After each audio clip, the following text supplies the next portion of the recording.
Welcome to True Crime Garage. Wherever you are, whatever you are doing, thanks for listening. I'm your host, Nick, and with me, as always, is a guy that thinks my existence is a nuisance. He is the captain. I'm the host with the mostest. It's good to be seen, and it's good to see you. Thanks for listening, and thanks for telling your mother.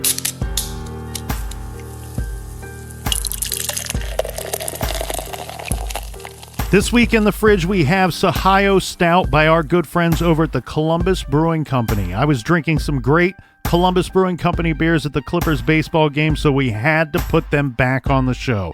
Garage grade 4.25 bottle caps out of 5.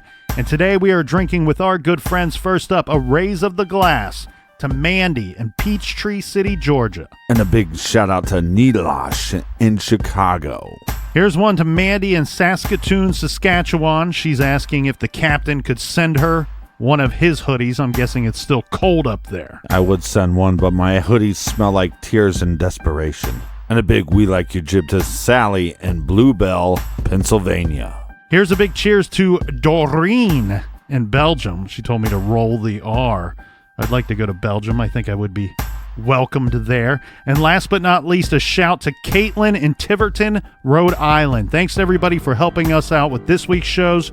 If you want to help us out with next week's, go to truecrimegarage.com and click on the donate button. And we restocked a lot of stuff in the website store, so go to truecrimegarage.com, click on the store page, and check out the new stuff. And I should be launching, we have some stickers launching hopefully this week. So I've seen the stickers, and they are fantastic. We got a couple more designs coming in the next couple weeks as well. So that's enough of the business. All right, everybody gather around, grab a chair, grab a beer. Let's talk some true crime.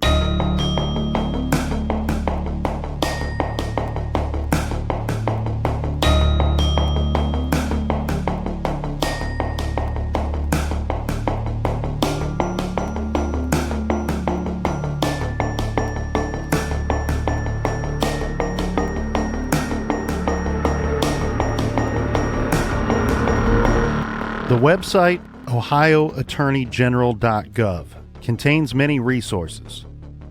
One resource on there that both saddens me and angers me is a list of cold case homicides, all taking place in my home state, the great state of Ohio. You can browse this list by searching a specific name, or do as I have many times. Start at the beginning and go in chronological order. Through the years, many cases on there have caught my eye. Several of them I have personally looked into, hunting down old newspaper articles, sifting through online message boards, looking for not only information, but theories and suspects. After all, this is my home state, where my family and friends live, and according to this list, killers are walking amongst us.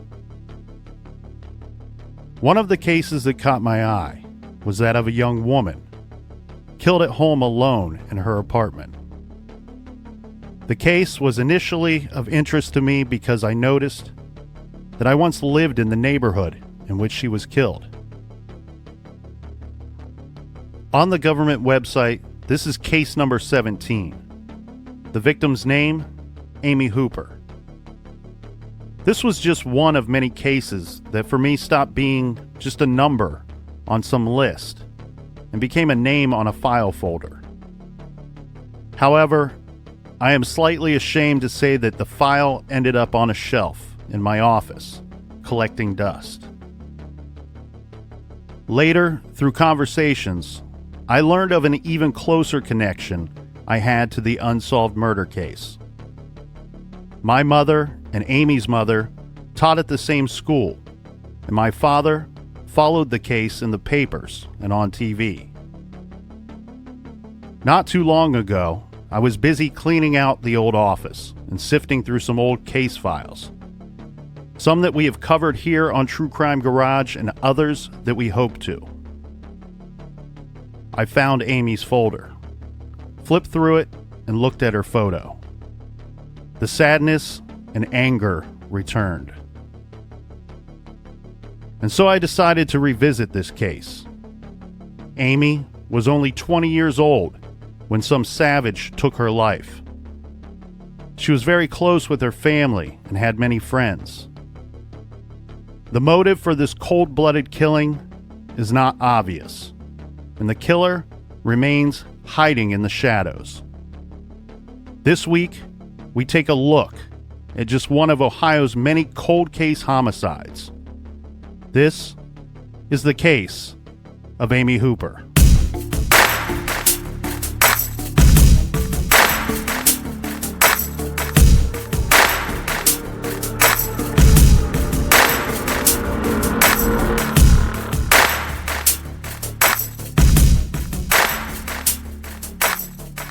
Amy Joy Hooper was one of 3 daughters born to parents Joy and Hollis Hooper.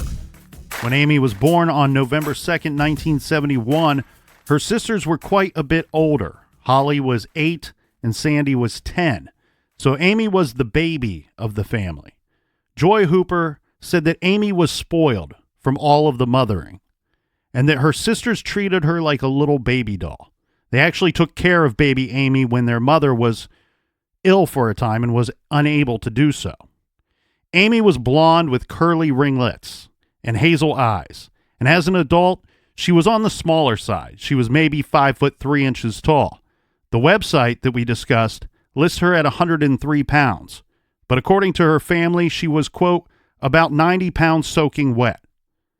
The Hoopers lived in Columbus, and Amy attended Westland High School for a time. But Amy's sisters, Holly and Sandy, tell us that Amy and her mother Joy clashed a little when Amy was a teenager. This, from my understanding, seems to be fairly normal for teenage girls. According to the family, some of this clashing had to do with a boyfriend whom the parents have viewed as abusive. And Amy's mother Joy was very concerned because Amy actually had been hit on 2 separate occasions by this boyfriend. Also, this boy's mother worked in the school cafeteria, and it sounds like she may have harassed Amy after Amy tried to break up with her son. Yeah, and after Amy's sophomore year at Westland High School, her parents are going to try to move her to get away from this douchebag. Well, after being given a choice of where to live, she was offered the choice of living with either her aunt or her sister. Amy decided to go out to California to live with her sister Sandy. And Sandy moved out there in 1982. The 2 sisters were very close despite the 10-year age difference between the 2. Amy did her junior year at high school in California and hung out with Sandy and Sandy's boyfriend Ray. But after her junior year, Amy moved back to Ohio and went to live with her aunt in a nearby town and graduated from a different high school. This would have been in 1989. After graduating from high school, Amy moved back to Columbus and moved in with her mom. Hollis and Joy had very recently gone through a divorce, and although this was not acrimonious, it was a tough time for everyone. Amy wanted to save money so she could return to California to go to college. She loved fashion, and she looked for a job that would allow her to work in that industry. She got a job as a manager at a Wilson's leather store in the Westland Mall, which many media reports refer to as Berman's Leather, because Berman's was bought out by Wilson's Leather at some point. Well, she worked there for about 6 months, a job that she reportedly loved, and she was very responsible, never showing up late, never missing a day of work. She also occasionally designed display windows for the Lazarus department store. She rode the bus, so she didn't have to spend money on a car. One thing to note about Amy is that she loved animals and had a soft spot for anything furry. At the time of her death, she had 2 cats that she had taken in. Articles about Amy state that she was very social, had a lot of friends, and was known to frequent a West Side bar called Coconuts. She also, it has been reported, dated black men, almost exclusively, like the abusive boyfriend from Westland High School. This fact will become significant later. Also, her family describes her as very trusting, friendly, and although she was stubborn, she would stand her ground when she needed to. Yeah, now Amy's 20 and she's going to rent her own apartment. This starts on February 17th, 1992, renting an apartment at 4942 Medfield Way in Lincoln Village in Columbus.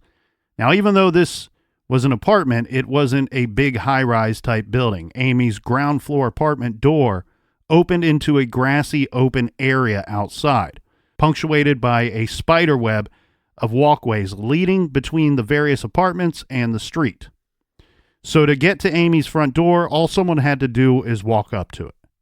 There were no entranceways, gates, outer doors, or security measures whatsoever. These buildings were not equipped with security cameras.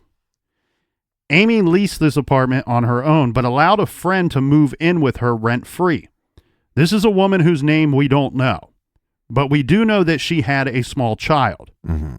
The family isn't certain how Amy knew this roommate, but her sister Sandy says Amy told them that she was going to let them live there, really because she's just taking them in to help them. Amy had a kind heart, and right. And the woman and her baby really had nowhere to go. Who cares how they became friends? It's simply, here's Amy. She has a place. Here's a single mother. Hey, come stay with me for a while. Let's get you on your feet.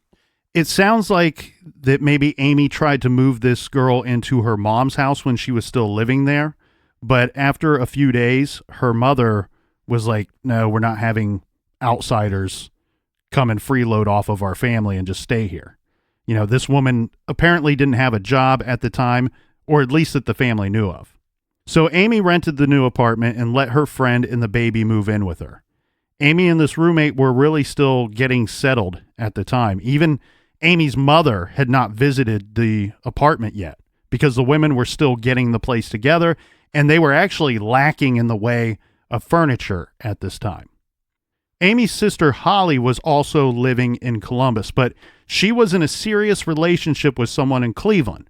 Now, on Friday, March 6th, Holly planned to travel up to Cleveland to see her boyfriend. Mm-hmm. So she and Amy made some kind of arrangement where Amy would borrow Holly's car and take care of Holly's dog for the weekend. It turns out that Amy wanted the car so that she could go up to see her boyfriend, who was going to Bowling Green at the time. This was a young guy whose name we won't use. Holly did not want Amy driving her vehicle all the way up to Bowling Green. So what happened is Amy borrowed her mother's car instead and left her sister's car with her mother for the weekend. Now everybody has a car to use. Amy did not tell her mother that she was planning on going to Bowling Green. And it seems that Joy did not know about this boyfriend. She never met him. Mm-hmm. She only heard about him after Amy's death.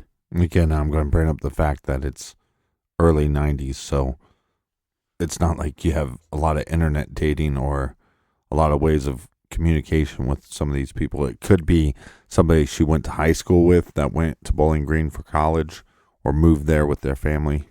Who knows? On Monday, March 9th, Amy's sister Holly returned to town from her weekend in Cleveland, and she went straight to work. Amy actually returned the night before from her weekend and went out with some unnamed friends the night before.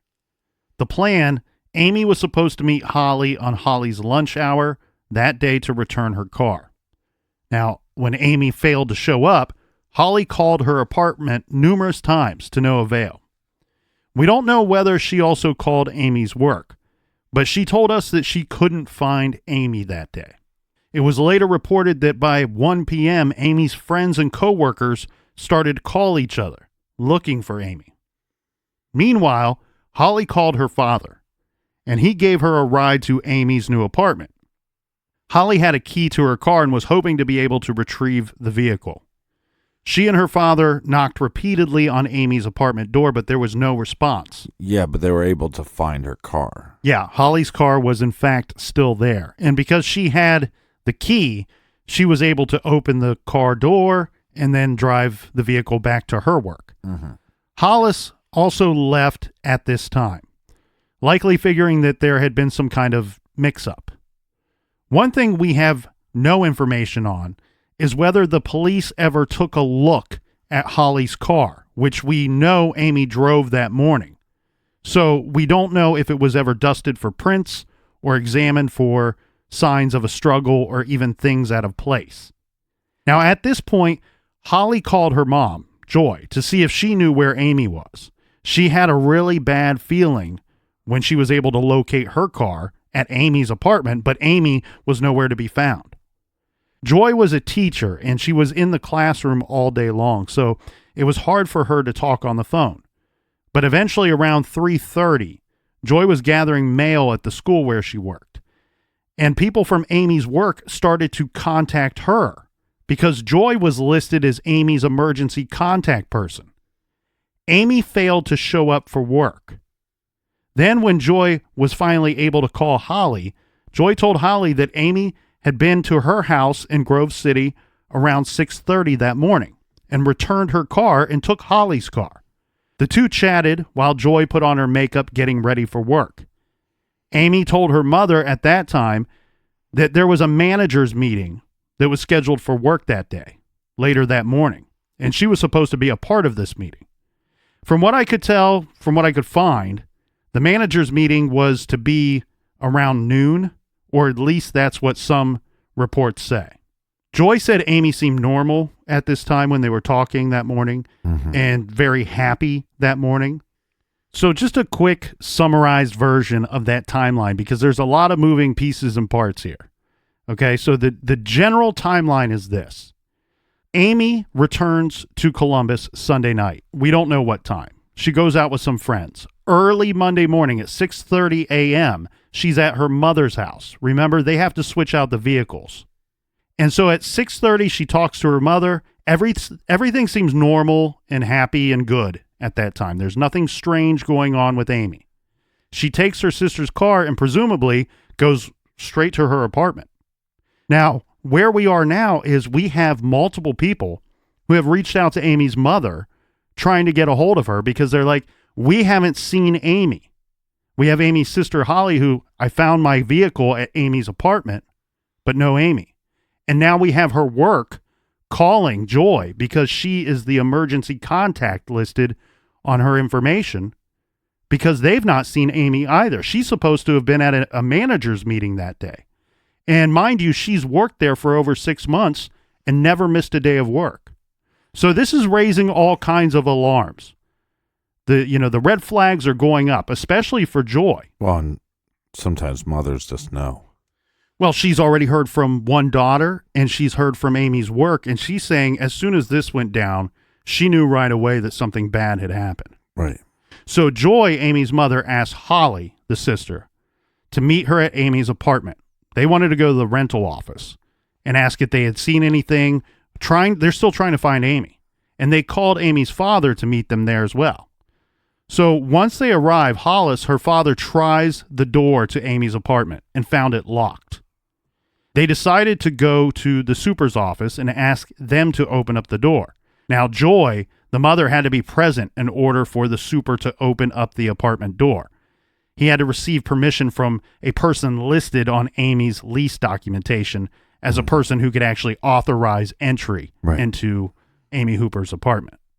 So around 4 p.m., Amy's dad and the super entered the apartment. Holly and Joy stayed outside, thank God. This is what Hollis and the super found. According to the newspaper reports, upon entering the apartment, they would find Amy lying naked and bound face up on the hardwood floor of an upstairs room in her apartment. She had been beaten over the head, suffering a cracked skull, which one early story in the Columbus Dispatch described as a split, and that she was stabbed in the neck and heart. Her hands were bound behind her with a nylon cord dangling from a unique pendant tucked into her hands. And the police stated that they were unsure whether this belonged to Amy or if it was brought into the apartment by the killer. Right.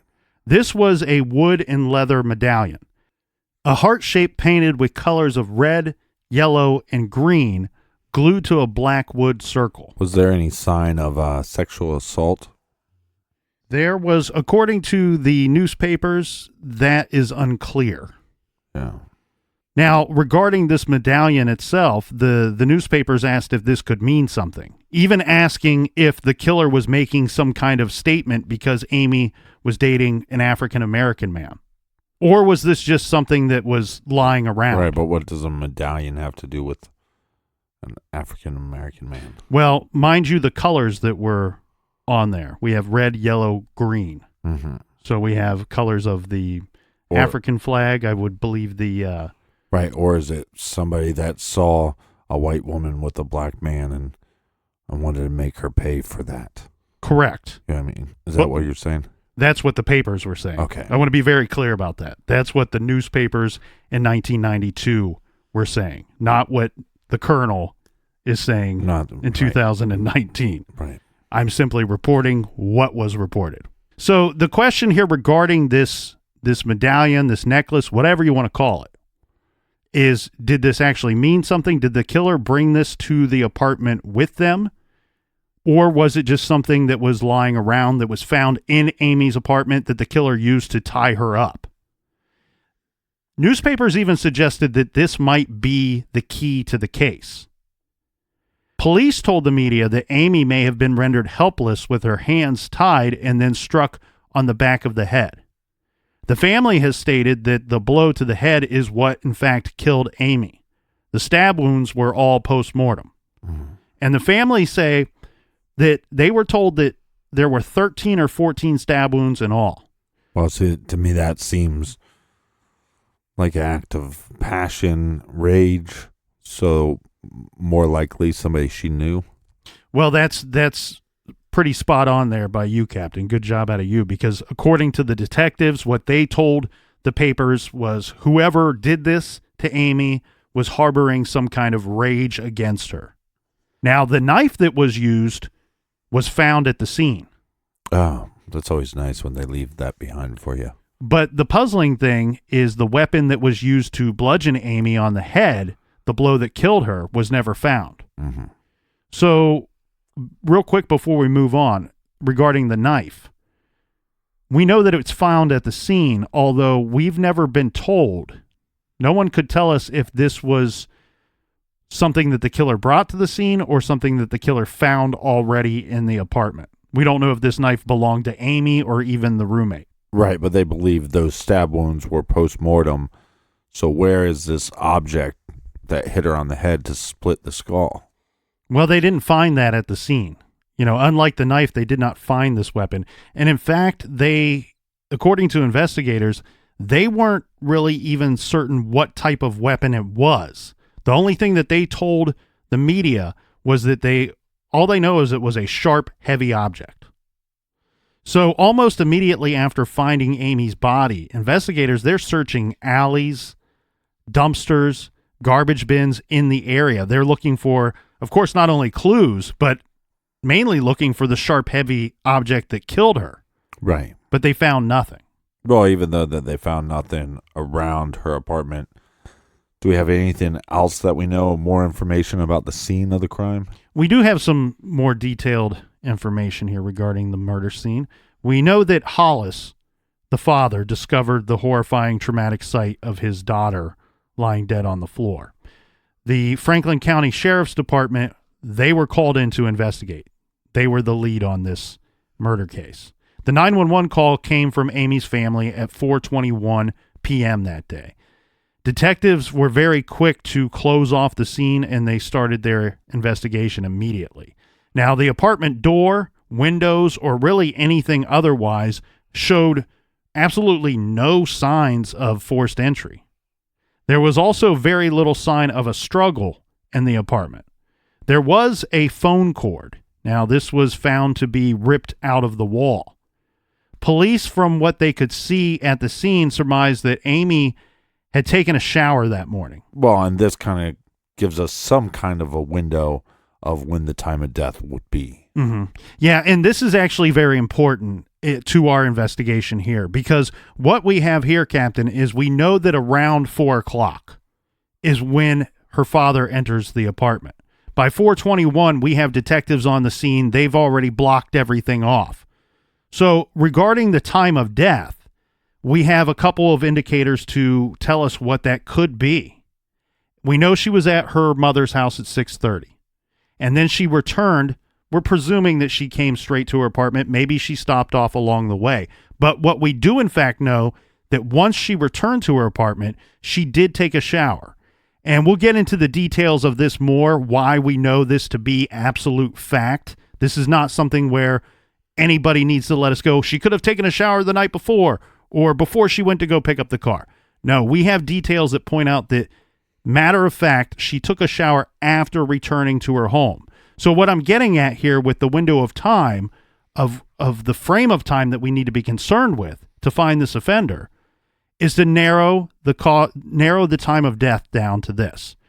She returns home sometime after the shower and before the time that she had to be at work that day. Somebody killed Amy Hooper.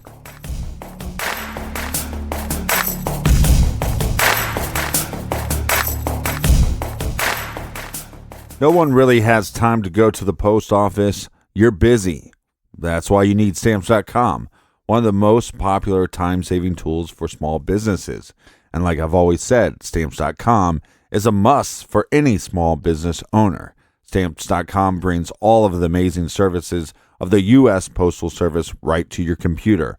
Whether you're a small office sending invoices, an online seller shipping out products, or even a warehouse sending thousands of packages a day, Stamps.com lets you print official U.S. postage 24/7 for any letter, any package, any class of mail, anywhere you want to send. It's easy. Once your mail's ready, just hand it to your mail carrier or drop it in a mailbox. It's that simple. With Stamps.com, you even get 5 cents off of every first-class stamp and up to 40% off priority mail. We use Stamps.com. We've been using them for years. We save a lot of time. We save a lot of money. It's a must for anyone with a big business, small business, or even personal use. And right now, our listeners get a special offer that includes a 4-week trial plus free postage and a digital scale without any long-term commitments. Just go to Stamps.com, click on the microphone at the top of the homepage, and type in Garage. That's Stamps.com, and enter our promo code Garage. You know what feels great?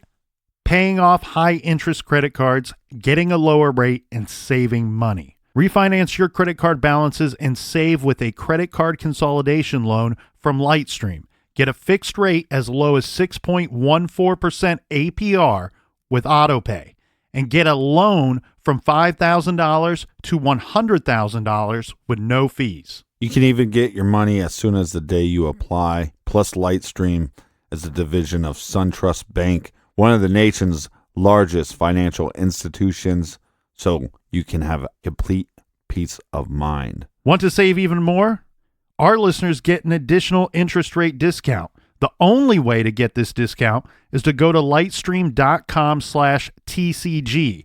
That's LIGHTSTREAM.com/TCG. Subject to credit approval. Rate includes 0.50% auto pay discount. Terms and conditions apply, and offers are subject to change without notice. Visit lightstream.com/TCG for more information. That's lightstream.com/TCG. Support for today's show comes from Hellofresh. Hellofresh makes conquering the kitchen a reality with deliciously simple recipes and fresh, pre-measured ingredients delivered to your door. All meals come together in 30 minutes max, call for less than 2 pots and pans, and require minimal cleanup. Plus, with 3 plans to choose from, including classic, veggie, and family, there's something for everyone. So get out of that recipe rut and start cooking outside of your comfort zone. Check out HelloFresh today. I love HelloFresh. I was getting down in the kitchen with HelloFresh last week, cooked 3 different meals, creamy dill chicken, and one of my favorites, melty Monterey Jack burgers. Plus, I did a chicken rice teriyaki bowl thing. You're going to love HelloFresh. I'm keeping it fresh with HelloFresh. For $80 off your first month of HelloFresh, go to HelloFresh.com/Garage80 and enter the code Garage80. That's HelloFresh.com/Garage80 and enter promo code Garage80 for $20 off your first 4 boxes.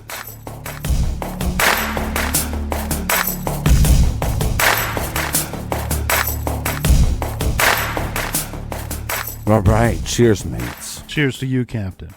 So regarding the time of death, this has never been publicly stated. what the actual time was. Police publicly would only say that Amy had apparently been dead for several hours by the time she was found. What other information do we have from the scene of the crime? Well, there were things at the scene, Captain, that would give the appearance that she may have been getting ready to go to work at the time when this attack went down. Right. Okay, so she had a plastic pink carry-all that held her makeup and hairbrushes. This was found lying open on the bedroom floor, ready for use. Right. She had an electric blanket on a pull-out sofa. Remember, we said that they had just moved in and they were kind of lacking in the area of actual furniture. Everybody knows this. When you go out, move out of mom and dad's house for the first time, you realize, I don't own anything. Maybe the fourth or fifth time. Yeah, I don't own anything. So she was actually using a pull-out sofa at the time as her bed. So the pull-out sofa is still set up for her bed, and she had an electric blanket on that, which was still plugged in at this time. Her hairdryer was plugged in as well. So here, this paints a picture of this young woman who had returned home. We might even guess that she may have taken a nap, maybe went back to sleep for a little bit of time. Possible, but there are people that just leave things plugged in all the time. Mm-hmm. So that is a possibility. And then decides to get up and start getting ready for work, and then somehow this attack happens, right? So we know that she was found in the nude. There is some question, was she surprised? Was she coming out of the shower when she was attacked? Or did the killer strip her? Because the shower part and the makeup part makes it seem like she's getting ready for work. And also, then it goes back to the idea that somebody knows her schedule because they would know when she would have to go to work. Mm-hmm. Or somebody watched her go into her apartment alone. Right. Is another possibility. Mm-hmm. So regarding this whole situation of her getting ready for work, what we do know is that this was not in the newspapers, but detectives specifically told her family that they believe that Amy may have opened the door and was in her robe at the time that she opened the door. And we don't know or have details as to why they would come to this conclusion or tell the family that. What we do know is we have no signs of a forced entry. So that has to be a consideration. Did somebody simply knock on the door, ring the doorbell, and she lets them in, or opens the door and they force their way in? Now, the other thing that I wonder about regarding this situation of telling the family that we believe she opened up the door and was in her robe at that time. We know that she was found dead upstairs. Did they find the robe downstairs near the front door? Those are the questions that you wonder how they came to that conclusion, or at least why they are telling the family that. Yeah. Now, regarding the scene itself, we have Chris Floyd. He was one of the deputy sheriffs who was, he was actually the first officer on the scene, and he noted the position of Amy's body, and he says that he found it to be quite bizarre.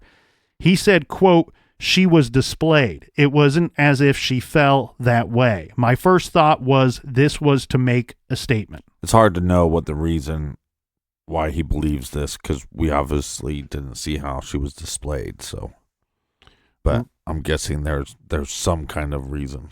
Well, using just his words, I think what we can deduce from that is he is of the opinion that she was displayed, that she didn't fall like that. Someone positioned her in that manner, in his opinion.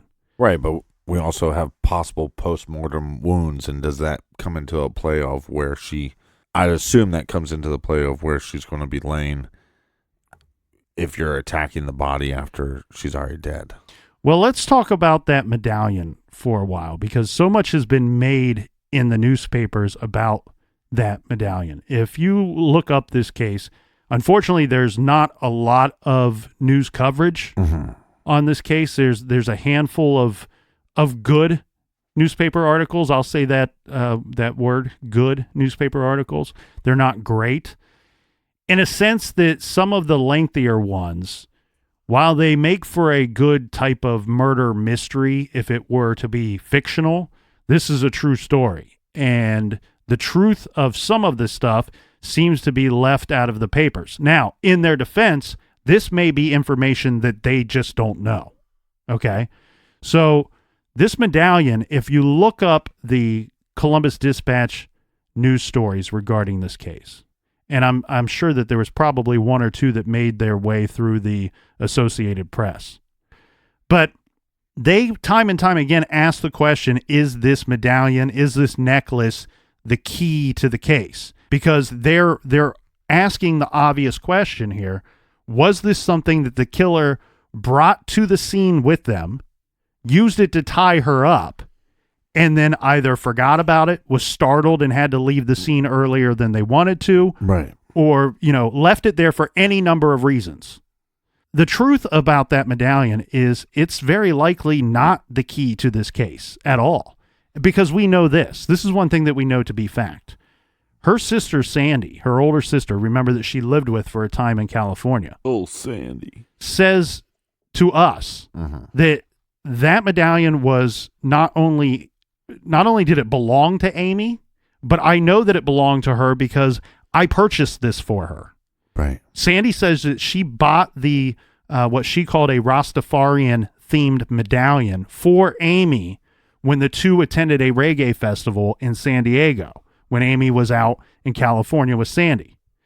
And then furthermore, Sandy went on to tell me that not only did she purchase this for her little sister, but she knew that Amy would often keep necklaces hanging on this is how it was described to me anyway, hanging on from a lamp that was near her bed. I think this was up on a desk or table of some sort. And that all of them just kind of hung from this lamp. Well, we know that Amy was found in an upstairs bedroom. My thought is that this turns out to just be something handy that was already at the scene. We know this per her sister, Sandy, right, and that the killer grabbed it and used it to tie Amy up, and then never felt the need to take it with them because it wasn't theirs in the first place. It likely had no connection to the killer at all. Well, and the fact that her sister's story is so detailed. Hey, I know where I bought this for my sister. Right. And then also it makes the idea of what the police are saying. They think that she answers the door in a robe or something like that when she's getting ready to go to work, because maybe she had this in her hand or in the pocket of the robe or whatever when she's getting ready because she was going to put it on. Well, and in the defense of the reporters, I think that this is really just a detail that has gotten lost somewhere along the way, that's gotten lost between the investigation and the reporting of the murder and the investigation. Because Sandy was not questioned or spoken to until about 2 days after Amy was actually killed. Remember, she's still out in California, so she has to fly back. She wants to be with her family, and during that time is when she spoke with the investigators. So my guess is the way that this thing went down is that very early on, the newspapers are given some details regarding the crime and the crime scene, right, which includes this medallion or necklace, whatever you want to call it, and they kind of ran with this idea. I don't know that this information ever got to them, that is not the case, that they don't have to question this medallion and it being in the apartment anymore because it was supposed to be there. Right, and a lot of times when people cover a story again, they just read an article and then repeat a lot of that stuff, and then you have another paper saying, hey, this medallion might have something to do with the connection. I buy more of her sister's story that she bought it for her sister. Well, I'm stating it as fact. Mm-hmm. I have no reason to believe that anything other than exactly what she said happened. So I was actually talking to a friend of mine regarding this case, because this is a bit of a pet case of mine. You talk about red light cases. This is one for me.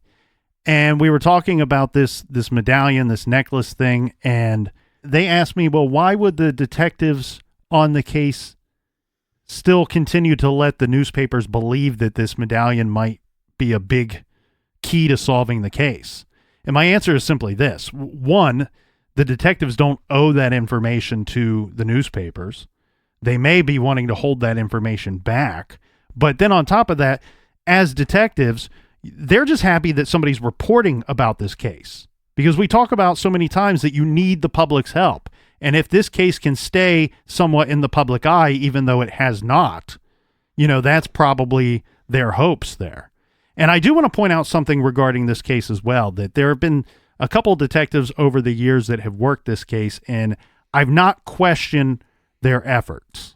And I don't think anybody should. From the detectives that I've spoke to and from retired individuals that I've spoke to, there has been a lot of effort made on this case. This case is not cold because of lack of effort on the investigation. Yeah, but let's be honest. I mean, the end of the 80s, early 90s was a different time than now, and there was definitely more prejudice and more racism going on, and more people being vocal about that. And so to have a 20-year-old white girl dating, pretty much all black guys, there could be some police officers on the case that are prejudiced or racist, but it really doesn't seem that way in this case. It really seems like they were trying their best to solve this case for this family. Well, speaking of investigators, there was Franklin County Sheriff's Detective Clark. He has been the one that is often cited in the newspapers when talking about Amy Hooper's case. And one statement that he has made is that, quote, there are a couple of significant things that only the killer would know, end quote. So one of these things might be the actual murder weapon, because although the cops have told the press repeatedly, right, and even as recently as 2011, that they didn't know what the bludgeoning weapon was, they did tell the family, Amy Hooper's family at the time of the murder, at first that it might have been a hammer. Now, we don't know if they're just guessing here that it could be a hammer, or if in fact they did find the actual weapon and they're holding that information back. Right. Because a lot of times when they're doing the autopsy, they will go, okay, here's the wound. Here's maybe a puncture wound.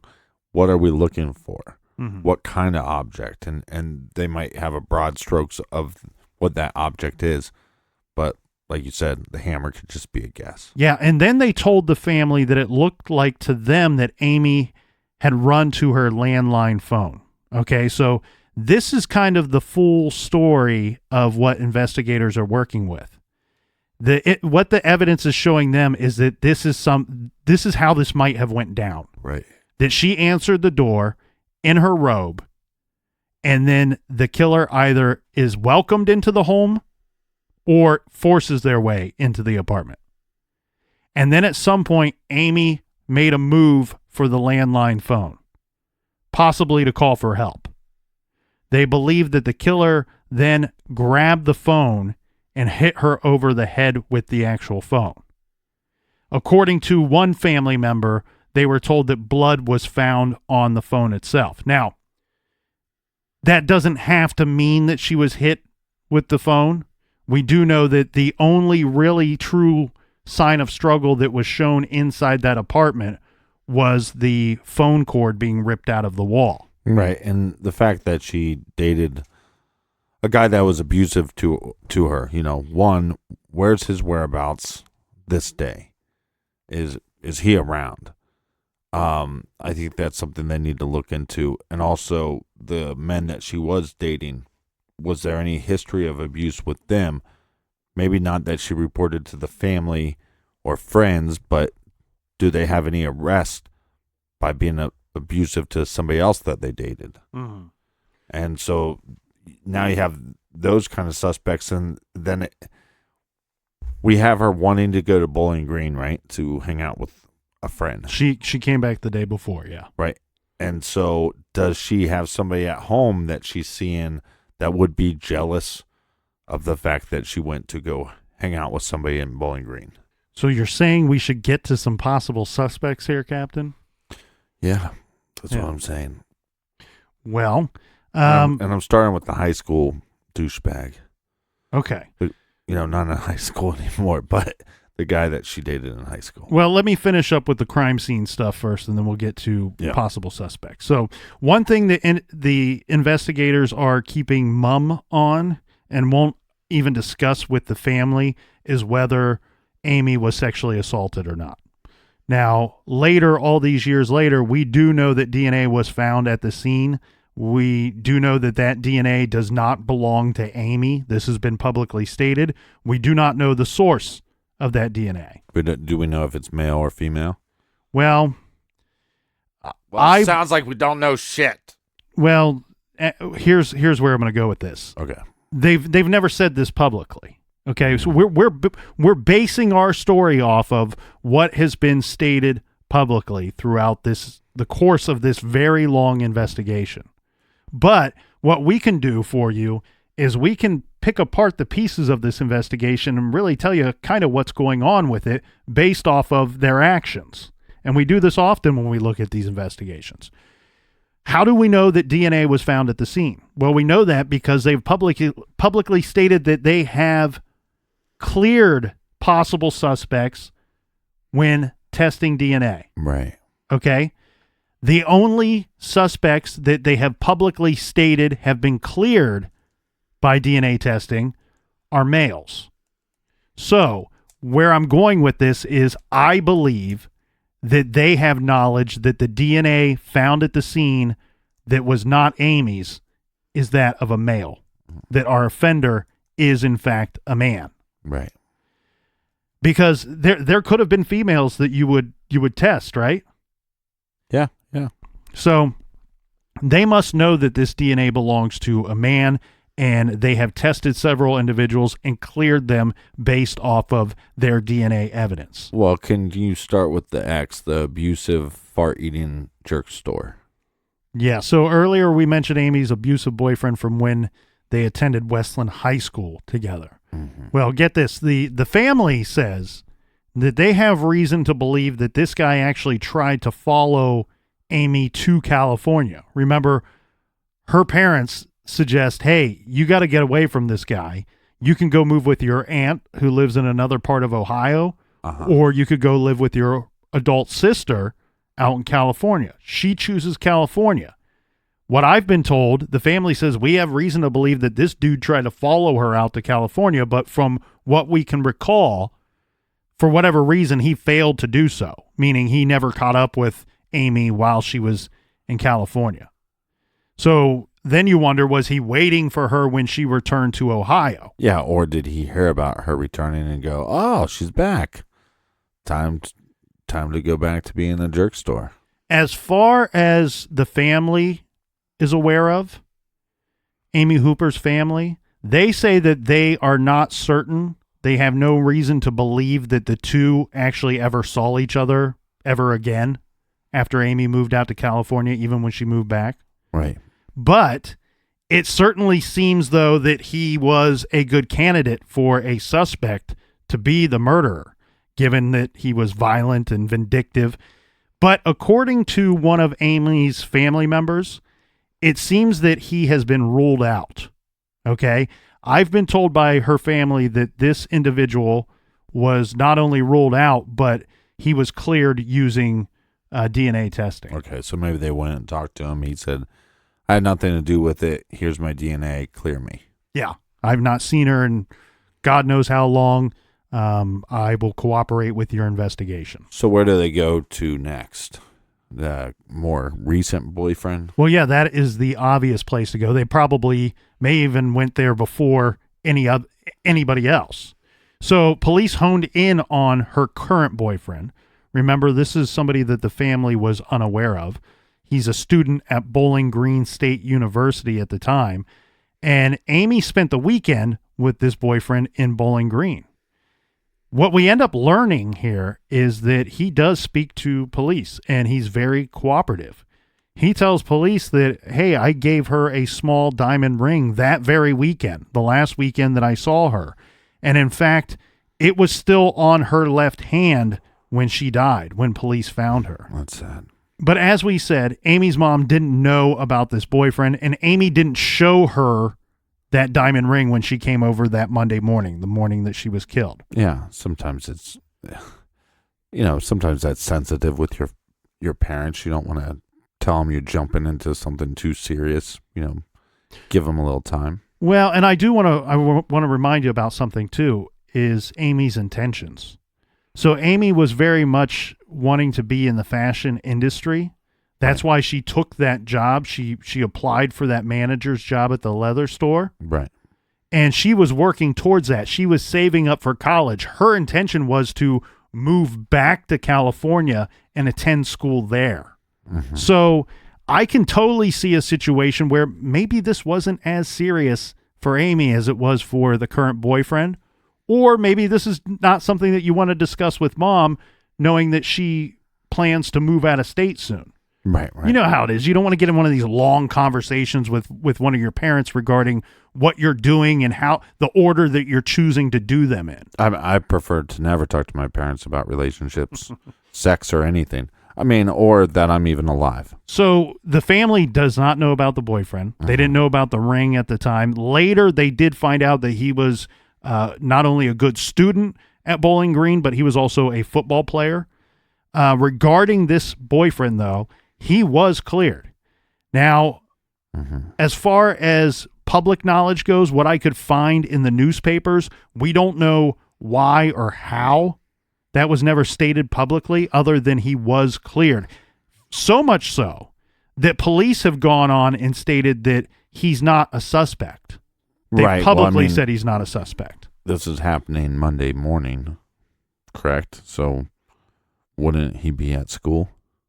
Yes. They would have some record if he went to class. And so he'd have a lot of alibis, because if he's in a class of 30, then he has 30 alibis. Mm-hmm. And plus, it's a hefty drive. It's a 2.5-hour drive, roughly. So that's 5 hours you're going to be on the road. Mm-hmm. So I don't know. Well, and seems like he would be easy to clear. Yes. Well, 100%. It would be easy to either clear him or put him right on the suspect list. Mm-hmm. And so what I think we have here is it's early on in the investigation where they are stating, they being law enforcement, stating that he, the current boyfriend, is not a suspect. And my guess is that you're probably spot on here, Captain, that there are many people who are able to account for his whereabouts during that window of time. And really that window of time only has to be from 6:30 a.m. until 4 p.m. that day. Right. So less than a full day. And if he's at school all day long, well, then he's not a good candidate for a suspect.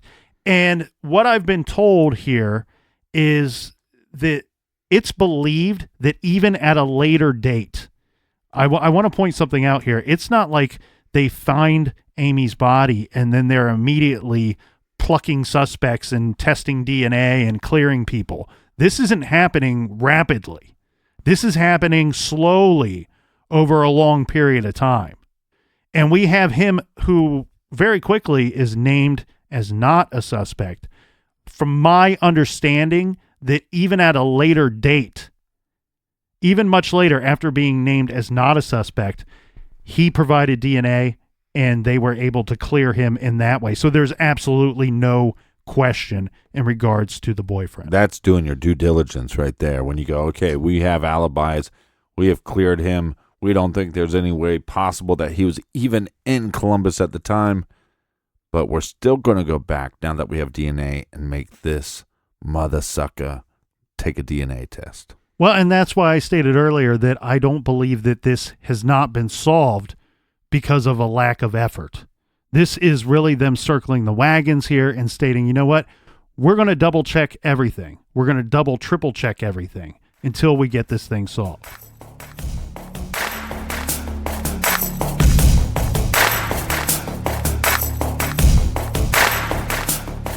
For all of our old episodes, check us out on the Stitcher app. If you download the Stitcher app, all of our episodes are for free there. And also, we have a weekly bonus show called Off the Record. That's a Stitcher Premium show. Check that out. There's a link on our website. Go to truecrimegarage.com. All right, thanks everybody for joining us here today in the garage. We will see you right back here tomorrow. Until then, be good, be kind, and don't live.